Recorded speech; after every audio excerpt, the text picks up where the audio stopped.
meaning of this is that one should, above all, trust human nature in the full recognition that it's both good and bad, that it's both loving and selfish.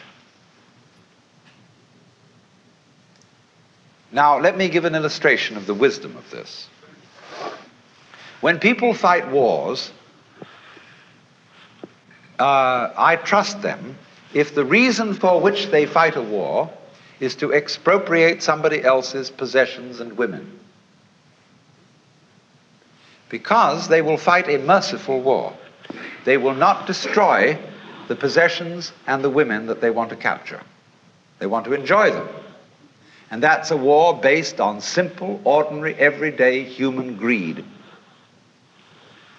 The most awful wars that are waged are the wars waged for moral principles. You are a lousy communist. You have a philosophy that is destructive to religion and to everything that we love and value and reverence, and therefore we will exterminate you to the last man unless you surrender unconditionally. Such wars are ruthless beyond belief. We can blow up whole cities, wipe people out, because we are not greedy. We are righteous.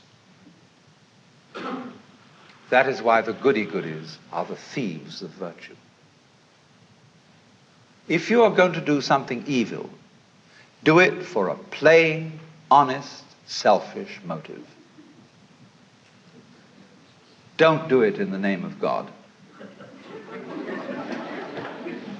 Because if you do, it turns you into a monster who is no longer human. A sadist, a pure destroyer. So an inflexibly righteous person is not human. And that is why, in Chinese ideas of justice, a good judge is not somebody who abides by the book. Their idea of justice is, for God's sake, keep the case out of court.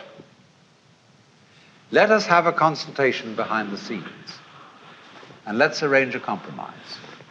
Because we know our opponent is a rascal. I know I am a rascal.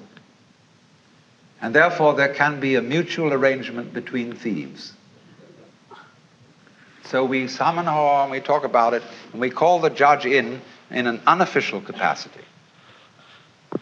And the judge hums and haws, and if he's a good judge, he has a sense of what is called li. I'm going to talk to you about another meaning of a word pronounced li later on, but it's quite a different word. Li is justice, but you can't write it down.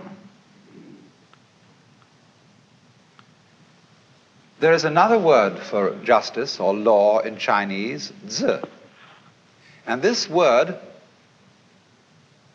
represents, in its Chinese character form, a cauldron for cooking sacrifices and a knife. In the high and far off times of Chinese history, there was an emperor who, when the people brought their sacrifices